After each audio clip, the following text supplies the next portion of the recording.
अलग तरीके से सोचेंगी और नॉर्थ ईस्ट को जरूर कॉन्स्टिट्यूशनली गारंटी देने के लिए वो जरूर कुछ ना कुछ करेगा। तो हम लोग को उम्मीद था, ये उम्मीद लेकर हम लोग सुप्रीम कोर्ट में केस फाइल किया था और आज ये त्रिपुरा और आसाम को एक्स्ट्राऑर्डिनरी से वो अलग से वो सेग्रेट किया था। तो इसलिए हम लोग को उम्मीद भी है और लास्ट में हम लोग सुप्रीम कोर्ट जरूर इंडिजिनस पीपल और native people north eastern region specific Tripura and Assam को जरूर कॉन्स्टिट्यूशनली राइट दिया जाएगा, सेव कर दिया जाएगा। तो इसलिए आज फिर मैं उम्मीद करता हूँ supreme court chief justice honourable chief justice दीकर पीपल लोग 70 ईयर्स जो हम लोग सफर कर रहे हो इलीगली माइग्रेंट्स का धारा, तो ये सफर से हम लोग जरूर मुक्त करेगा। जैसे कि 500 सालों का राम मंदिर को मुक्त कर सकते तो 70 सालों का विदेशी का शोषण को सुप्रीम कोर्ट जरूर मुक्त करके हम लोग को जस्टिस दिलेगा। ये हम लोग का उम्मीद है और इंतजार में है। Thank you. Rest of India को अच्छा ऑर्डर नहीं मिला है, इसका ये मतलब नहीं है कि हम नॉर्थ ईस्ट के लोग अपना जश्न मनाएंगे और पूरे देश को भूल जाएंगे। बस तो सर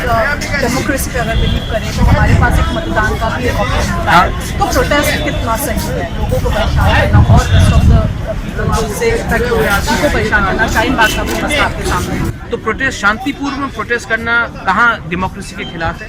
कि आपको लगता है कि सिर्फ चुनाव ही से डेमोक्रेसी चलता है, मीडिया से डेमोक्रेसी नहीं चलती है? पर क्या प्रोटेस्ट के अलावा और भी तरीके हो सकते हैं? तो हम आए ना सुप्रीम कोर्ट, हम सुप्रीम कोर्ट आए हैं ना। क्या आपको लगता है कि हमको सिर्फ इलेक्शन में ही वोट करना चाहिए तो कोर्ट को भी छोड़ दें?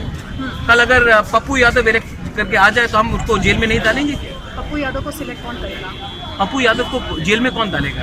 तो जनता डालेगी कि कोर्ट डालेगी? तो एक डेमोक्रेसी में सिर्फ इलेक्शन नहीं होता। मैं भी पॉलिटिक्स में हूँ मैम, डेमोक्रेसी में मीडिया भी रहती है, डेमोक्रेसी में जुडिशरी भी रहती है। आप सिर्फ एक स्तर में डेमोक्रेसी को मत रखिए, ये नेगेटिव रकम का डेमोक्रेसी हो जाएगा, ये अथॉरिटेरिज्म हो जाएगा।